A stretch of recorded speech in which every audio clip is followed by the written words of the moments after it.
to Anime Death Spiral, the only anime podcast that is broadcast to you in glorious Technicolor. As you look at your screens right now and see our beautiful faces, you'll see the amazing array of multicolored decorations, accoutrement that I have around here.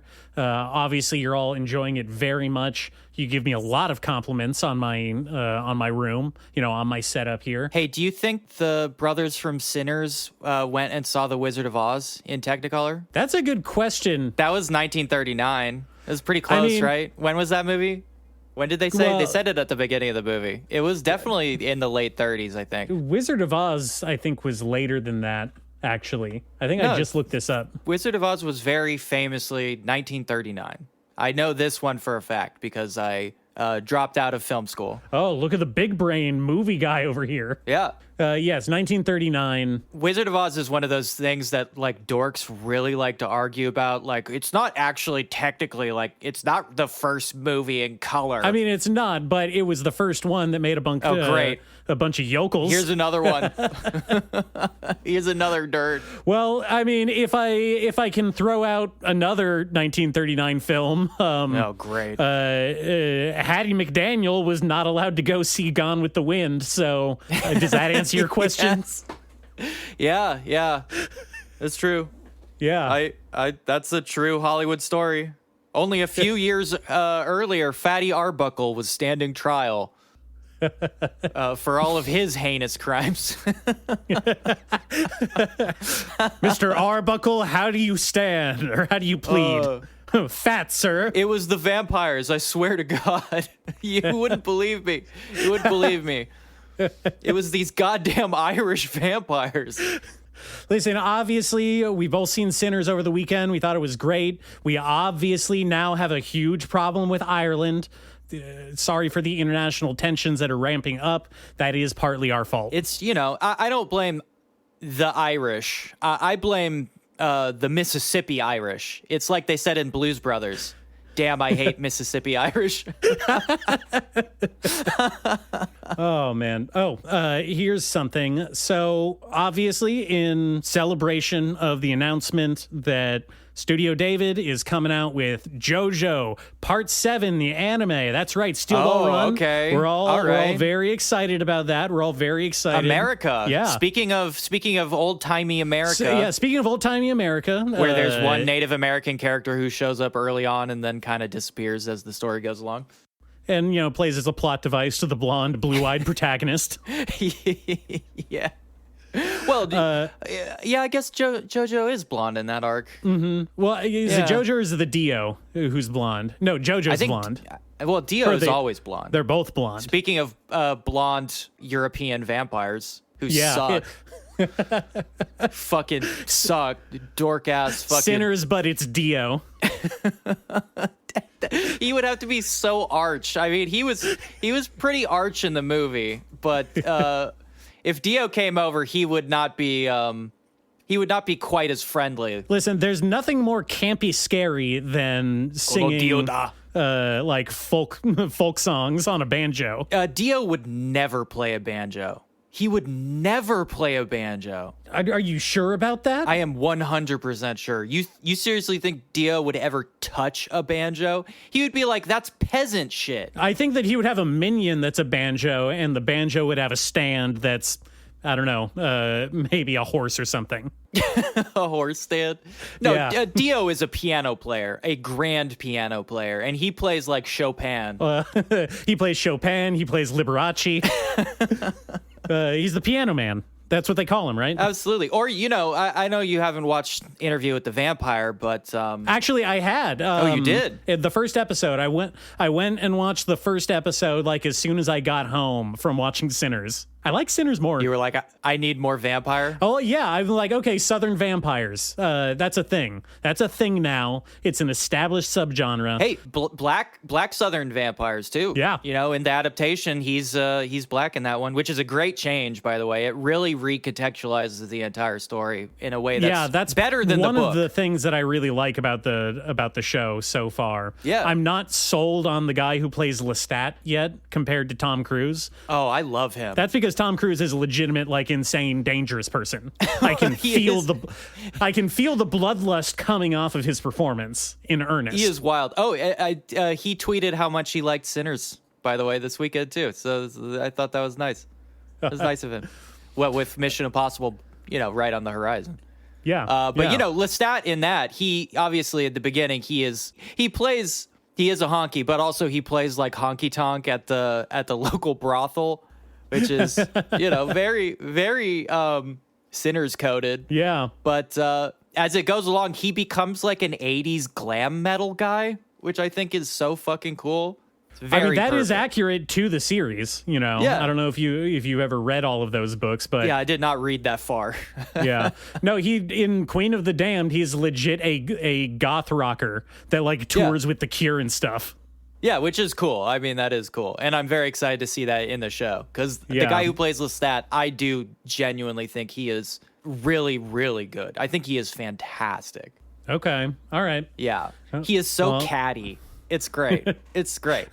I mean, that is Lestat, the character, to a T. He's just a big old bitch. Yeah, you know what? If that guy told me that Dio was a big inspiration on his Lestat, I would believe it 100%. Oh. He has like a Dio affect. Yeah, you think he has the aura? Yeah, oh yeah. I think he would make it like legit if they made a live action. They have made a live action JoJo. They've made a couple live action. If they made more live action JoJos, I think he would be a great Dio. He is a blonde-haired, blue-eyed, sort of like aristocratic, like freak, European freak. He's got all of it.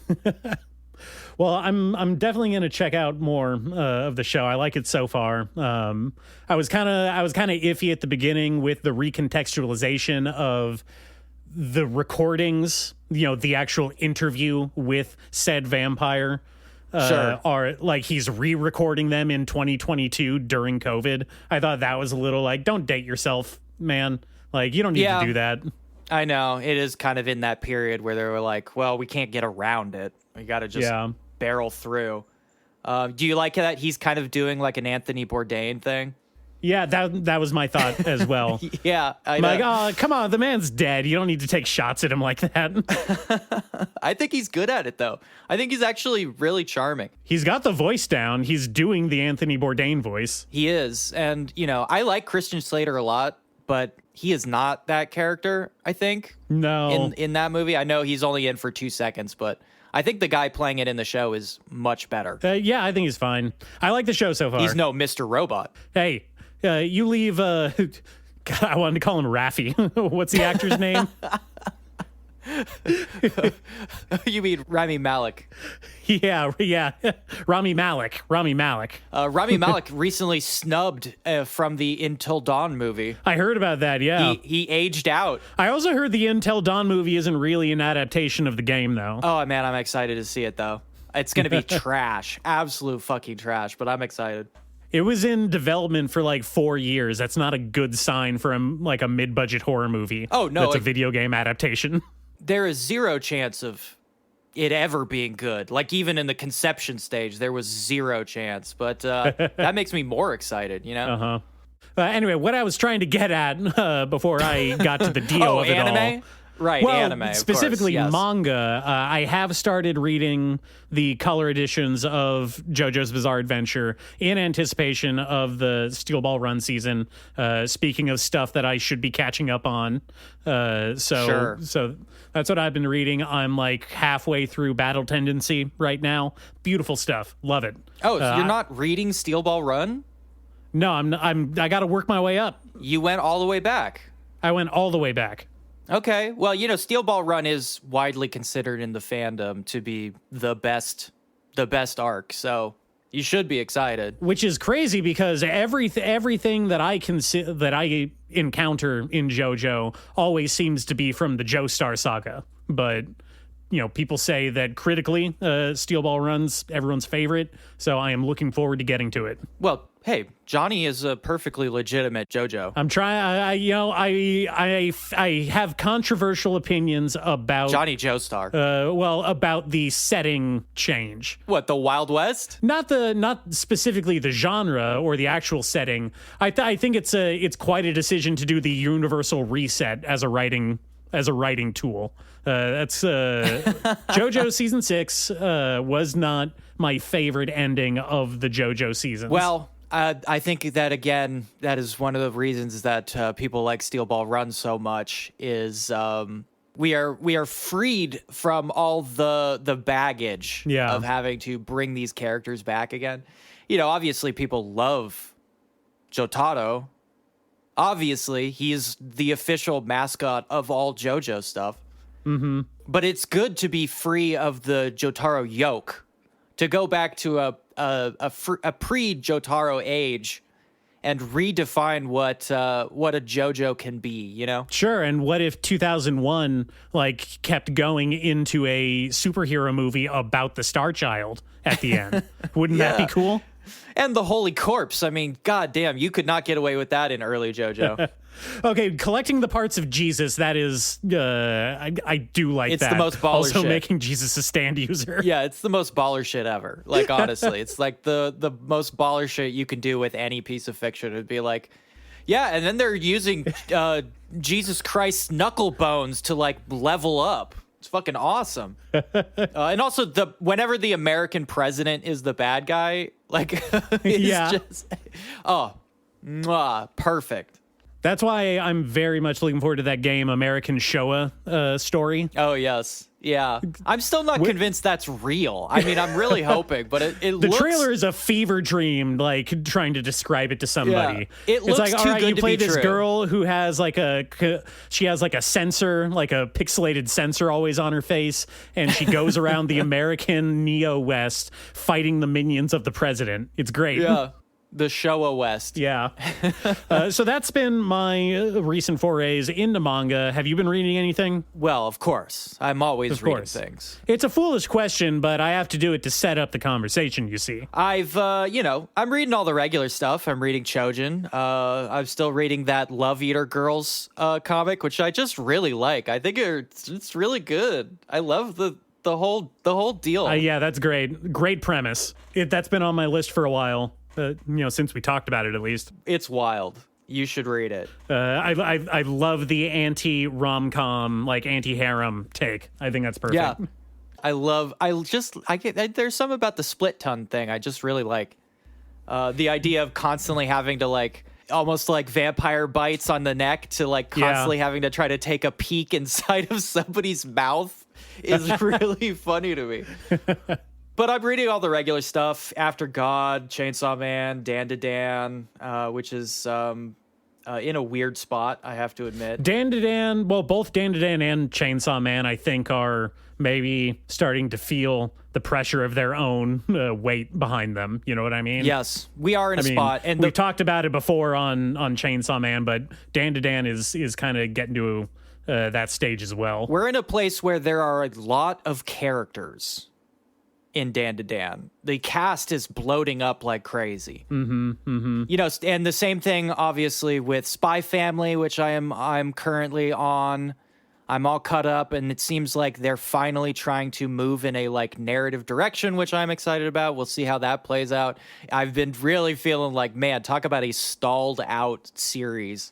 But we'll see. You know, Kagurabachi's hit 77 chapters, and I'm starting to get kind of over it. I feel like at this point it has just become the generic powers battle thing, and the premise has been left behind. I mean, that's my biggest fear with any of these shonen stuff, especially, jump titles. Yeah, well, I said at the beginning, that's their bread and butter. That's how they operate. I know. Kagurabachi always felt like it was teetering on the edge of becoming generic, and now I feel like it is walking the tightrope so precariously.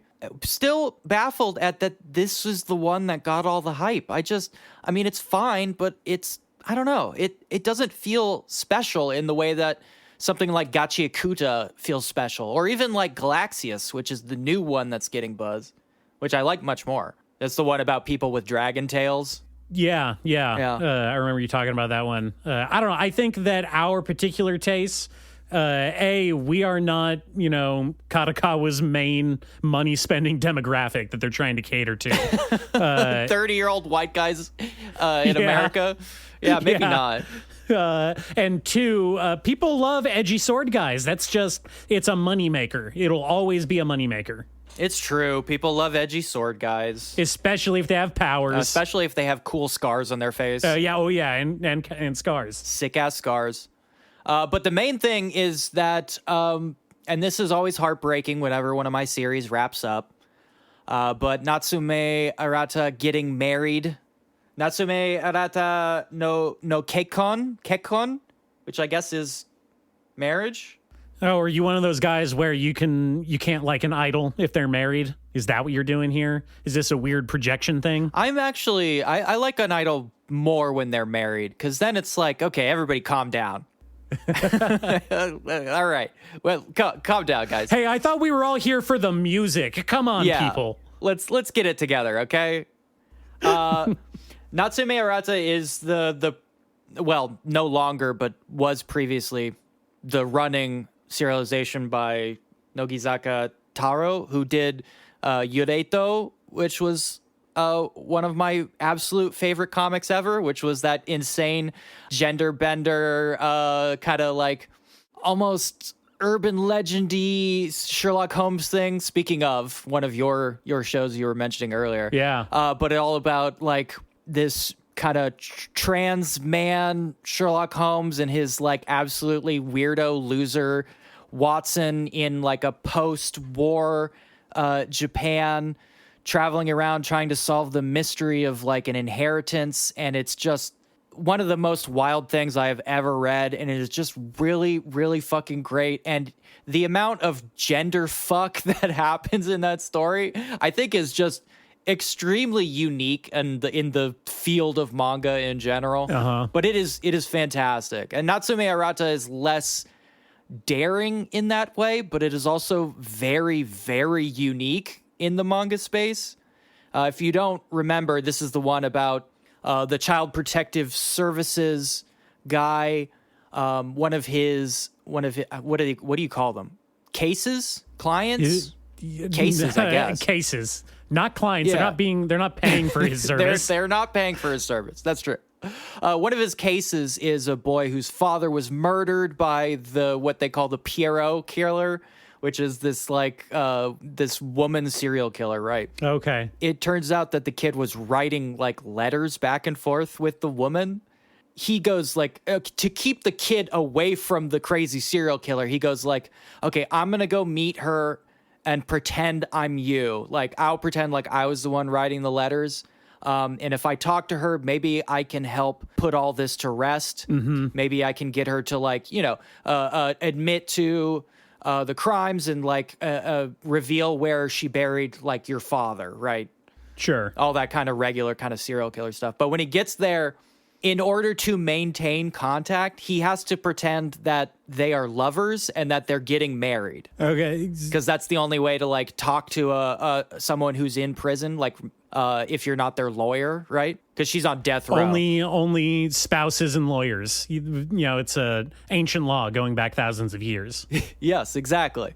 Mm-hmm. And then the entire thing becomes this insane cat and mouse game between them where it's like they're both pretending to maintain this relationship, but it's like this constant play of love, but also danger.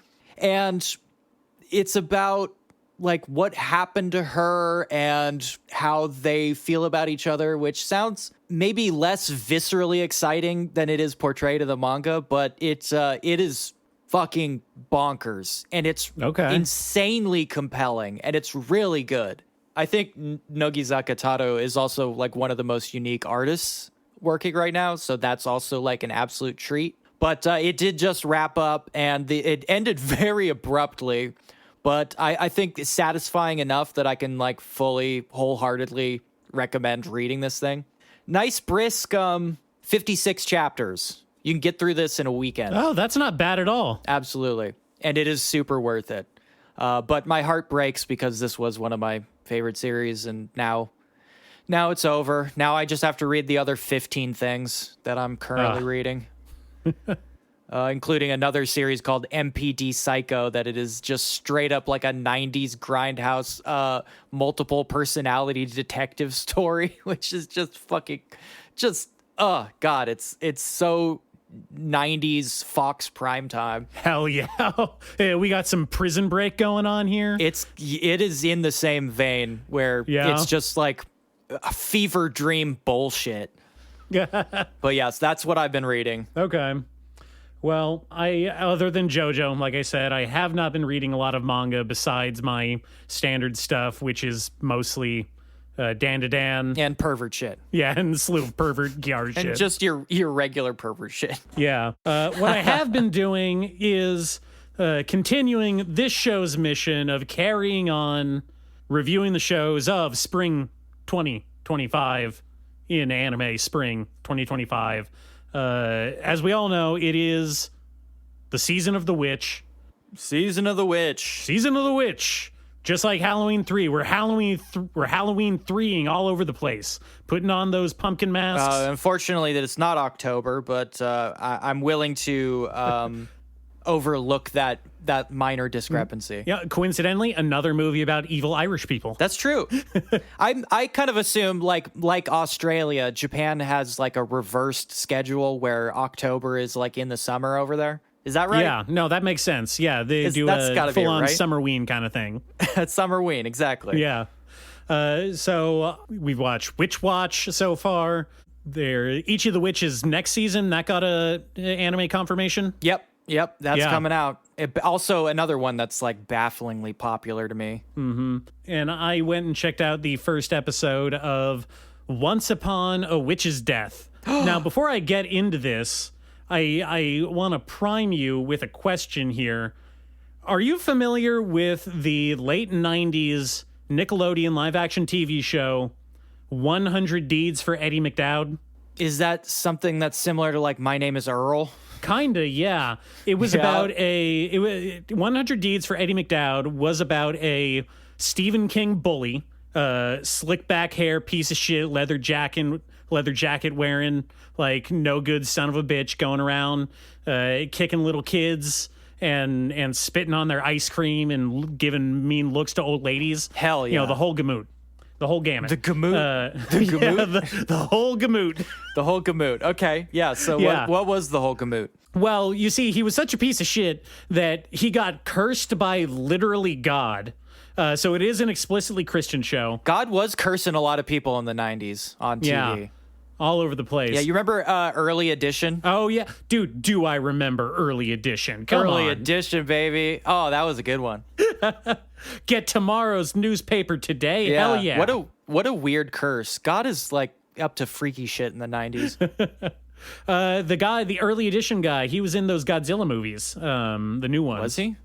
Yeah. That's weird. Yeah, he played Millie Bobby Brown's dad. Anyway, 100 Deeds for Eddie McDowd was about a kid who got turned into a dog, and he had to do 100 good deeds in his town so that God wouldn't send him to hell. Cool. Basically. And did he get adopted by like a hot woman who he had a crush on previously in his life? No, you're thinking of Family Guy. I think you're thinking of the characters Brian and Lois from the Fox TV show Family Guy. Wait, was Brian a dude who got turned into a dog? No, I think he's just Seth MacFarlane's self-insert. Why Seth MacFarlane self-inserts as a dog that wants to fuck human women, that's a separate question. I don't think that we're qualified to tackle on this show. You know, I missed the whole Family Guy thing. I don't know anything about it, so I am deeply unqualified. So that was the setup for 100 Deeds for Eddie McDowd. Back to Once Upon a Witch's Death. Oh, shit. This is about a young 17-year-old witch who wakes up on her birthday. Her name is Meg Raspberry, by the way. Love that name. Meg Raspberry? Yeah. That's awesome. Great name. Top tier. Meg Raz. Yeah. She wakes up on her 17th birthday, and her teacher witch, one of the seven most famous witches, the Magnificent Seven, if you will, basically calls her in and says, hey, happy birthday. By the way, someone cursed your family, and now that you're 17, the curse is activated for you, and you're going to die in 1 year. What the fuck? Nothing we can do about it. Sorry. In 1 year, you're going to get horrible Benjamin Button disease, and you're going to turn into like a 300-year-old crone and wither away and turn to dust in the matter of like a week. Sorry, but that... Okay. This is a hereditary curse? They literally say the curse is congenital. So like that movie Hereditary? Yeah, like that movie. No, that's not what that movie was about. Wait a minute. Well, it was Hereditary. It was Hereditary. There was a whole family tree motif all the way through that movie. No, I think that they literally say, hey, this curse is basically a disease that can't be treated with medicine or magic. How did her parents have her then? Well, we don't know. She was an orphan, you see, that got adopted by the best witch. Okay, I have some serious questions about that. It does seem a little bit suspicious when you put it like that, doesn't it? Yeah, isn't that weird? I don't know. It feels weird to me. Also, how does she know her last name is Raspberry? Did the witch just make that name up? It was tattooed on the bottom of her foot. She was wearing a little ankle tag. Yeah. By the way, her master's name is Faust the Eternal. I just want to point that out. Holy shit. That's heavy. Yeah, Faust the Eternal Witch. And there are 6 other badass witches just like her, apparently. This is all set up. But the overarching hook of the show is that Meg, in order to cure her curse, because she can't break the curse herself because they don't know who gave her the curse or who gave her family the curse. Sure. And the magic is too powerful to break just with a counter spell. Damn. And so what she has to do is she has to go around and collect 100 tears of pure joy from people by doing good deeds around the world. Okay. Being forced to do good deeds isn't always like, the best way to bring joy into the world, but it's not the worst either, I guess. Mm-hmm. I mean, it's kind of hard because it's not just doing good deeds. This is really the crux of it. She has to do such a good deed that it makes one or multiple people cry. Cry? That's a bit harder, wouldn't you agree? Why are there specific triggers to make a thing an official good deed? Like what? Well, because you see, she has What if you do a good deed? She has a magic bottle, right? Oh, no. She has a magic bottle that when... No, you're not telling me she collects tears, are you? That's what you must have missed that part. Yes, no, to break the curse, she has to collect 100 tears of pure joy. Oh, God. And she sips them from her liberal tears mug? Yeah. Liberal, non-witch tears. God damn it. Now, I do want to... One thing that struck me about this setting, because, one, it is another setting where witches are explicitly female and yet do not rule the world with an iron fist. You do have a real problem with this. If I was magic, I would be a bad person. I just want to point that out. It is impossible for you to conceive a person who has magic powers that does not want to enslave humanity. You cannot imagine it. That is beyond the bounds of your imagination. Are you telling me that they don't have at least one? It only takes one. Only one. Hey, I mean, you could still shoot them, right? Actually, that was kind of what I was steering towards, is that magic in this world is like not that much more convenient than just doing stuff, it seems. Or at least that it seems there is a huge imbalance between what magic can and cannot do. Okay. Because, like, for one, the episode starts off with a scene of her making tea for herself. And instead of just, like, making a fire, because they do live in essentially a modern setting with modern amenities, like... There are gas stoves and electric kettles. There's electricity. Sure. But instead of just like making a hot cup of water, she uses like a minute long, she recites like a huge long spell to make the water hot. And it feels like it's not that much more convenient than just turning the gas stove on. Yeah, than just turning the gas stove on and letting some water boil. Yeah. Or putting the electric kettle on. Yeah, same. Yeah. One of the people that she helps out in the first episode is a doctor who's got dead wife syndrome. He's got a wife who died. He was unable to save her with science magic, but also like magic cannot cure cancer either. Well, then what good is magic if it can't cure cancer? That's what I'm saying. But later in the episode, it goes on to prove that magic can teleport stuff. Like, she can just straight up make portals to the other side of the world and draw stuff through it. Yeah, that's good. That is a good power. That's a good power to have. Yeah. But at the same time, you think that if you be teleporting stuff, you also be curing cancer. If you can fold time and space to create a wormhole as described in Event Horizon, then you should be able to uncancerize cancerous cells. At the very least, you should be able to teleport them out of a body, right? But you have to.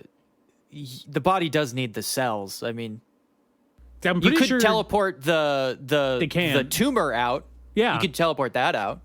Yeah, that's what I'm saying. But apparently, magic can't do that. Nope, got to cut them open. Hey, do you remember I told you about that Dr. Isekai? Oh yes, about going to the magical world and curing the common cold. Yeah, exactly. They teleport tumors out. Really? Yeah. Okay, so that show obviously has a better grasp of how magic should be used than Once Upon a Witch's Death. Yeah. Also, better grasp on medical science. So I don't know. I think it's weird. To set up this show that is, basically the premise is a girl trying to learn transactional philanthropy, Yep. Is not wanting to die a horrible Benjamin Button death. Does that make the actions themselves pure? Is a good action good by itself, regardless of the motivation of the person who did it? Okay, so now you're dragging up that old canard about, you just want to do good to make yourself feel better. And is that really good? Is that really selflessness? To which I say, yeah, it is. Okay. It doesn't matter whether you do good for the wrong reasons. Doing good is just doing good. All the other shit is dumb. It doesn't matter. If you're doing good for God coins, who gives a shit? You're still doing good. Fair enough. I mean, I see the logic in that in putting a net good back into the world. Yeah. I object to having to specifically do stuff on the level of making the recipients cry from joy. Because doesn't that mean, just strategically, she would be avoiding minor acts of good to only go after the high payout stuff. You do have to go for the high payout. Yeah, especially with the clock ticking behind you. Yeah. You're avoiding a lot of minor good to do big major good. Also, what's up with not telling her about the curse that starts when she's 17? Not telling her until she turns 17. That seems a bit messed up, right? It seems messed up also that she didn't do anything to deserve being cursed, and yet God still allows her to be cursed. Well, that's because God hates witches. I'm pretty sure. God hates witches. Oh, okay. Well, then it makes sense. Yeah. Yeah. I mean, that's what the witch hunts were about, right? Right. God really hates witches. Their manipulation of reality spits in the face of his omnipotence. Right. Yes, briefly forgot about that. You're right. So narratively, just as a show, it does make a lot of sense. But if you look at it through a, trad Catholic lens, like I do all things, I think it's a perfect setup. Yeah. I hope that witch dies. From the tone of the first episode at least, do you think it's the kind of show that like your Negi Pazzi angler would just snuff her out at the end? No, I don't think so. I think that this is very much going more for a, I don't want to say gag kind of setup, although she is, categorically like an unserious character. She takes the news of her impending death very much as an inconvenience to her, like being able to do fun witch stuff, Sure. And I suppose that's why she didn't find out until she was 17, because her witch teacher straight up says, like, if I had told you last year or the year before that, like, you were just a dumbass 15-year-old, you wouldn't have cared. You barely care now. And she's like, yeah, I guess that makes sense. Yeah, and teenagers don't believe in death. It's true. You know, they have such a low threshold for what or a high threshold for what constitutes a mortal danger to themselves. Yeah. They don't give a shit. They don't really believe in it. Yeah. Okay. What about the animation? It was okay. You know, it's not the worst thing I've seen. It's actually probably on the better end of stuff being animated in this season. I just don't like the character designs. They're incredibly generic. I don't know exactly what to compare it to. Almost compare it to Witch Watch. Oh, it is nowhere near as good looking as Witch Watch is. No, that's disappointing. I know. Witch Watch may actually be like one of the best looking things of this season. That and Lazarus. I just wish that their stories were not like, you know, cold oatmeal in how much they interest me. Yeah, well, you know, the reverse harem thing could be a little more exciting, but maybe when they introduce a couple more boys, the story will pick up. Yeah, maybe. So, you know, in terms of which anime is the one to watch, I would say Witch Watch is on top so far in this competition, but we still have a couple more witch shows to go. Yeah, it's a shame the Gundam this season isn't Witch from Mercury, because it would slot directly in there. If it was Witch from Mercury, it would be taking all of the cake. You know, it would be kicking asses left and right. But Witch from Mercury is pretty good. Yeah, it's bygone. You know, it's last week's news at this point. So now we got to watch Witches with Witch Watch and Once Upon a Witch's Death and the Witches of Eastwick. Yeah, the Mayberry witches, Maybelline witches, Maborushi witches. Fuck. Mabaroshi witches. Mabaroshi witches. Let's just call the two girls in G-Cucks witches. Yeah. Why not? Yeah, they're witches now. In that case, G-Cucks is winning. I think a new type is so similar to a witch that, fuck it, who cares? All right, have you watched anything? Yes, I did watch something. I managed to slip something in between White Lotus episodes. I threw on Yaiba. The lesser known of the works from the Detective Conan guy. Gosho Aoyama, yes. Though Yaiba was also, you know, pretty popular because people like samurai. And they like plucky kids being samurai. I mean, I suppose. I mean, so the Yaiba himself is basically a Gon type, you know? So, I mean, he is built in the popularity mode. Yaiba itself, though, unlike Hunter x Hunter, is juvenile, I suppose. Well, it's a kids show, you know. It's a kids show. I saw a little bit of it, some clips, and it's, you know, about a cute little samurai boy, you know, who goes to the city and he wants to fight people, right? Am I getting that right? Yeah, so Yaiba himself was raised by his samurai dad deep in a jungle without any contact with the outside world. Ascetic style. Well, you know, yeah, kind of hermit on the mount, I suppose. He's training to be a senin, except being a senin in this case is being a samurai.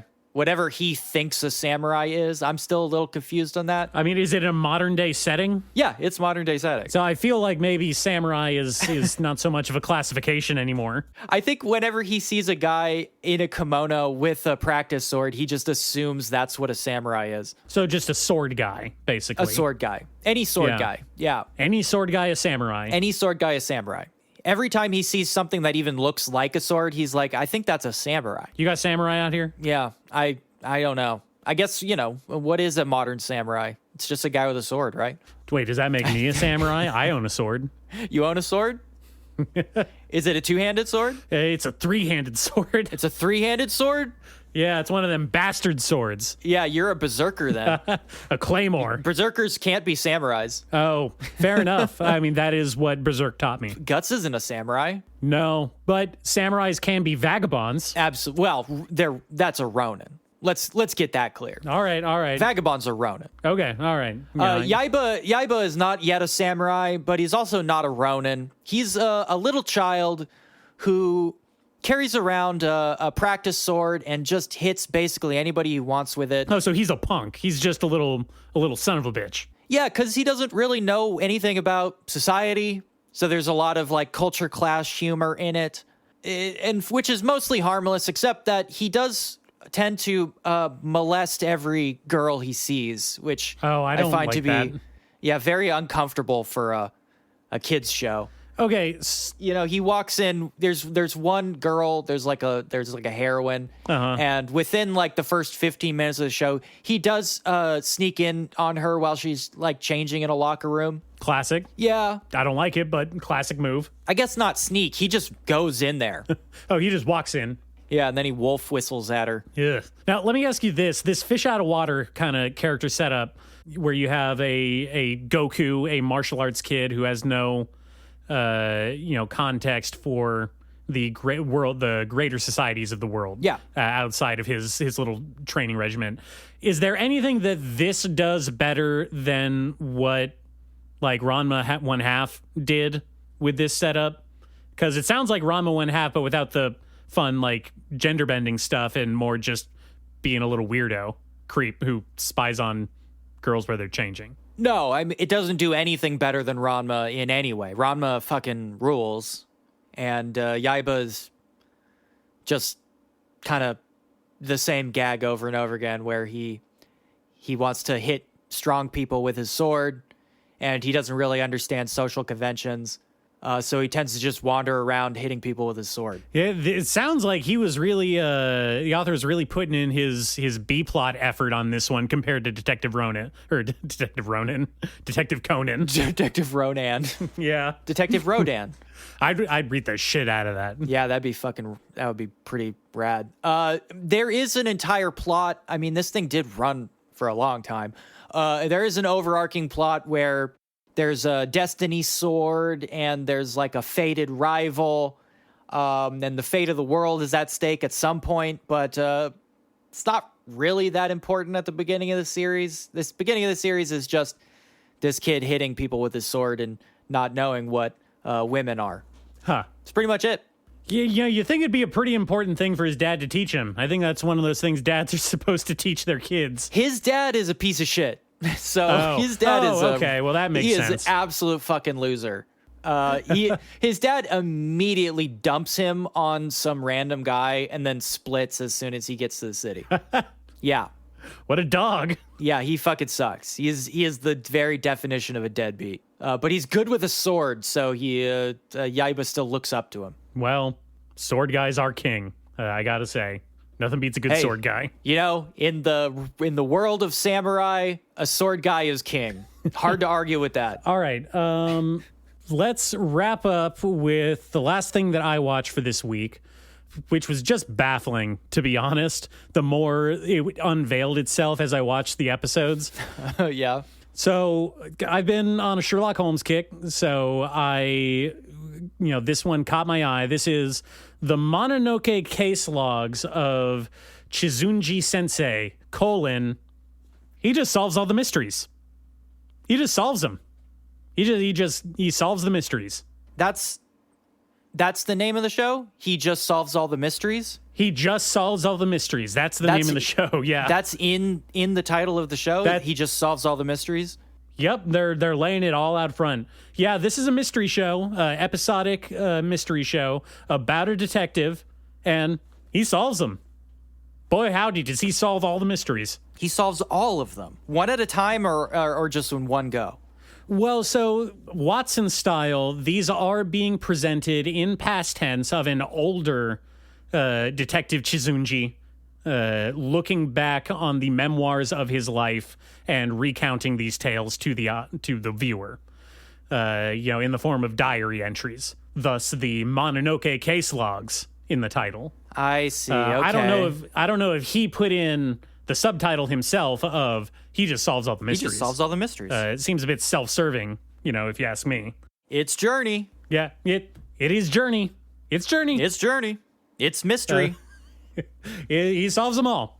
So first thing that struck me is like, oh, this is an interesting choice, was it takes place in the 23rd year of the Showa era, which I don't know about you. I don't know how up to date you are on your Japanese history, but I had to do some math there and look up some stuff, and it is post-war Japan, and when I say that, it Which is... Which war?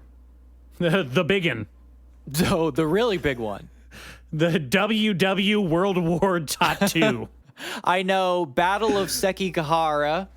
Uh-huh. The Russo-Japanese War. The big one. Mm-hmm. And then mysteriously Japan decided to stop doing war after that one. Well, and then the one where they beat up all the college kids. And then I think that brings us up to date. Yeah.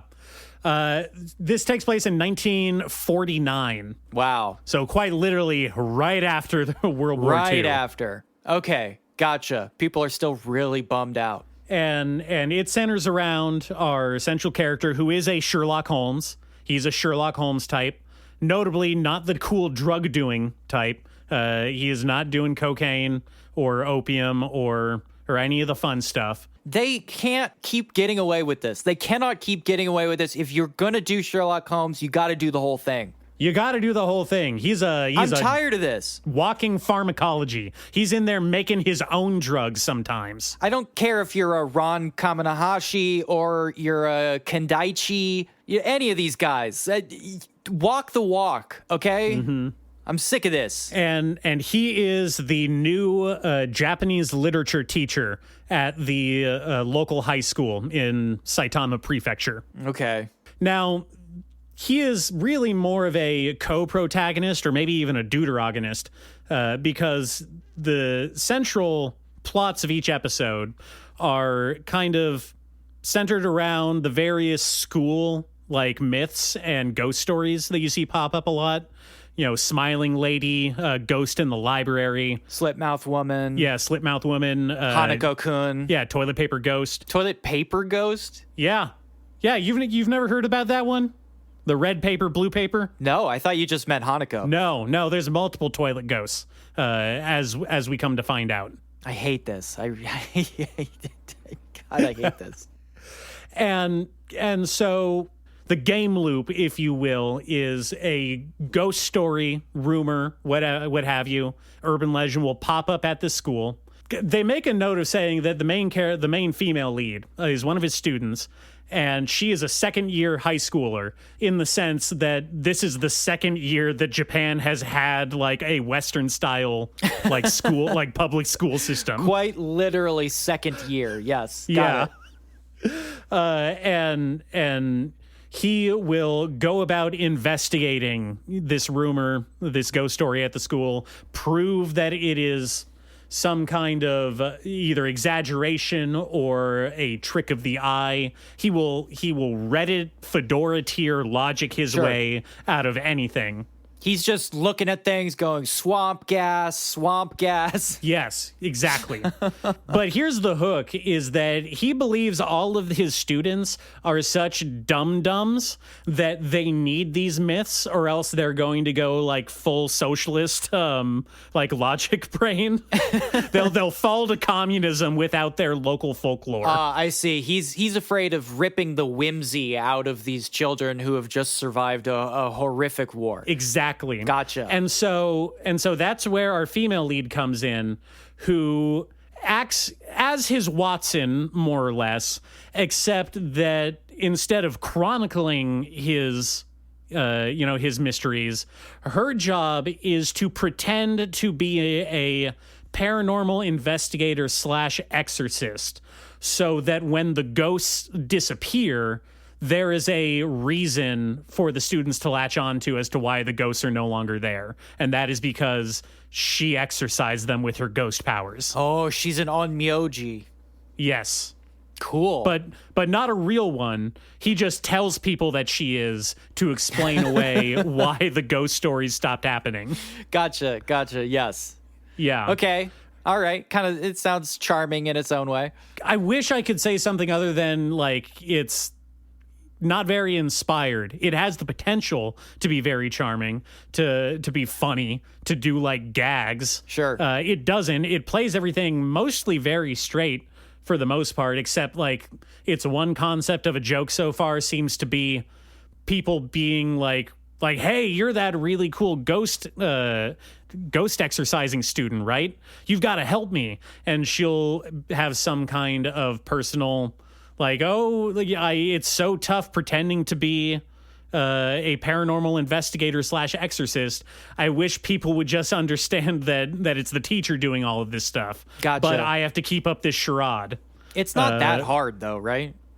No, it's not that hard. It seems like a pretty sweet deal. People give her privileges and stuff. Yeah. I'd keep up the grift, Yeah, it's not like she's not actually doing Witcher shit. She's just standing around next to the guy who's doing all the stuff, right? Exactly, yeah. And then at the end, he just says, yeah, she did it. She exorcised the ghost or whatever. That is a sweet gig. Well, I mean, it would be if you paid her, but you're not allowed to pay students or as an adult male teacher hang out with them at school after dark. Yeah, well, okay, yeah. So what role does the American occupation play in all this? Well, other than vague references to how the school system was implemented, we have not seen any American occupation Interesting. Yet.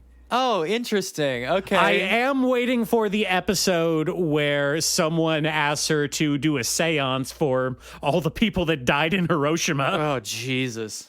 I have a feeling that maybe they're not trying to be they're not trying to go there, as it were, And yet they constantly revisit this era. Yeah. Mm-hmm. Huh. So the first mystery is a rumor of the library ghost, where everyone in school is talking about how if you go there after dark, you see a ghost walking into the wall next to the library. Right. Yeah, and that's Slimer. Yeah, well, turns out, it's our guy, Chizunji-Sensei. He was the library ghost all along because he has Slimer? Well, he ain't sliming nobody. Thank God. Oh, thank God. Oh, thank God. Thank God it's not one of those. No, turns out students go back to school at night to make out or whatever, and they see him walking into his secret door office. You see, he has a secret door office where the door is like a false panel to the wall next to the library, so that he can go there and be undisturbed to do all of his Sherlock Holmes, very hard-thinking TM. Teachers should not have secret rooms at schools. That is so bad. That is not okay. Well, he explains it because the Japanese literature teacher that was at this school before him was harboring subversive material, banned books that the imperial government didn't want people to have. And so he would hide them in the secret office, Mm-hmm. Sure. Yeah. Yeah. Oh, and there's a button at the bottom of the desk that locks the door, right? Yeah, exactly. Yeah. Okay, sure. There is kind of currently a spat of like urban legend focused manga. Mm-hmm. It's been kind of like a big resurgent thing where just kind of a weekly here's the 7 school wonders stories, right? Or here's the story about the kids looking for the man-faced dog or whatever. I'm reading a bunch of them that do this shit. I told you about the urban legend files, right? Where it's exactly the opposite of this premise, basically. Where it's proving that they're all real? Well, it's the reverse Sherlock in this one is the kid whose mere presence proves all of the urban legends are real, but he hates that shit, so he goes out of his way to convince everyone that they're not real and that he doesn't want to have anything to do with them. But the girl who's obsessed with urban legends constantly coerces him into joining her so that the urban legends will happen to them. I see. But he hates it. He fucking hates it. But he's a deadbeat asshole who's constantly wasting all of his money at mahjong and pachinko parlors. So all she has to do is throw him a 20 and he'll do whatever she says. Sure. But yeah, it's just a series of those things. Mm-hmm. So yeah, I don't know. I think it's a weird setup, especially to have it take place specifically in very, very post-war Japan, 1949, and to not go into any of that like actual setting to play off of. It's pretty weird. It seems weird. It seems a lot of burying your head in the sand kind of energy going on here.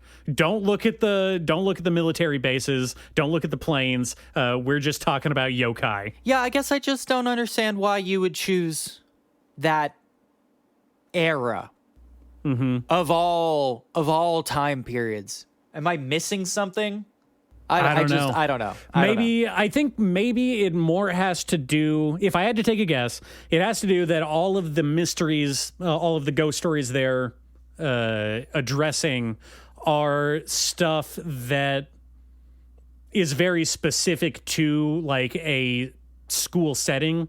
You know, there's a whole subgenre of Japanese ghost stories specifically centered around taking place at the high school. Like, yeah, the seven wonders of the school. Yeah, exactly. Which is what Hanako-kun is all about. Is exactly that. Except they're all real in that. And so what I think they're doing is by setting it in the very beginning of what we consider the Japanese school system, like in its very earliest iterations, it's trying to do a coy little like, this is where all the urban legends originally came from. And even though none of them were real, this is where they all originated, you know? You know what? I appreciate, actually, with that context, I do appreciate that. I didn't think about it that far, but yeah, that's not bad. I actually kind of like that. I just wish, there's a lot of stuff going on. You know, I just wish that he used his amazing Sherlock Holmes powers to solve crime instead of ghost stories. Yeah. You know, it's just there's a lot of stuff, especially, you know, I mean, we do it all the time, right? There's so many times where we have stories like set in the South. You know, there's, you know, speaking of sinners, there's no mention of sharecropping or the Klan or anything. It's just conspicuously absent. It's just like, okay, all right, guys, I get it. Sure, whatever. So I don't know. In conclusion, I think that my recommendation would be go watch Sinners. That movie kicked ass. Yeah. Go watch Sinners. That fucking ruled. It was great. Yeah, don't watch anime this week. Go watch Sinners. Go watch Sinners. It doesn't even take that long. Like 2 hours. You'll like it. You'll love it. Is it 2 hours? It's a little over 2 hours. It's like 2 hours and 15 minutes. Oh, well, that's too long. Could have been 90. You know what? Honestly, I will say, could have cut the last bit where Michael B. Jordan shoots the big gun. I didn't need that. You know, I was saying the exact same thing after we got out of the theater. Yeah. I understand thematically, like, it's a fun moment. It's a fun set piece. I think I don't think it fit in as a greater part of the movie, but I could be wrong, you know? I think he has it in the contract, Michael B. I think he has it in the contract that at some point in every movie he's in, he's got to shoot the big gun. He has to shoot a big gun in slow motion. Yeah. Yeah. Hell yeah. Well, I mean, have you ever shot a gun in slow motion? It's awesome. Not yet, but I'm working my way up to it by shooting them in real time. And then I'll get used to that. Then I'll do the slow motion. Listen, we got to keep spitting facts before we can start shooting guns. That's all I'm saying. I shot guns way before I spit facts. I did it backwards. I shot guns while I was still spitting bullshit. Hell yeah. Hell yeah. That's the American way. Well, unless you have anything else, is that it for this week? Read Urban Legend Files. It's good. Yeah, read Urban Legend Files. It's good. Watch Sinners. I love, we have so few manga and anime where the main character is like a fucking dirtbag college kid who wastes all his money playing mahjong and like smoking and like skipping class and shit. Mm-hmm. I love that kind of guy. Hell yeah. We don't have enough of those guys. So read Urban Legend Files. Slack off and read Urban Legend Files. Hell yeah. Yeah. Oh, and get hype for the new Final Destination. Hell yeah. Hell yeah. Tony Todd's last film appearance. RIP. Yeah. In his most iconic role. All right, beautiful, handsome, tall listeners. That's it for this week. Go check out the TikTok, check out the Instagram, message us, comment us. We love it. We'll answer. Do whatever. We're here for that stuff. And until next week. See Sinners. Bye.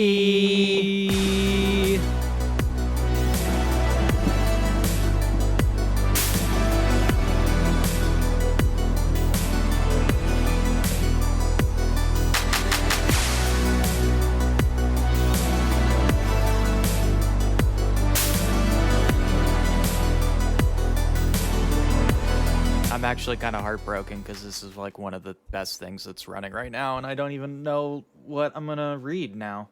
I mean, you know, besides Dan to Dan and Die Dark and Chojin X and Chainsaw Man and Tengoku Daimakyo, After God, Dear Shimazaki and the Peaceful Land, Tower Dungeon's pretty fucking good, Sensei Kyoshitsu, Seishun Bakusho, Rai. Summer Hikaru died, whose anime is premiering next season, Phantom Busters, Galaxias, Stellar Friends, Pumpkin Night, Star Strike It Rich, Free Runs on hiatus, but it'll come back. Yeah, besides those, I don't really know what I'm gonna do.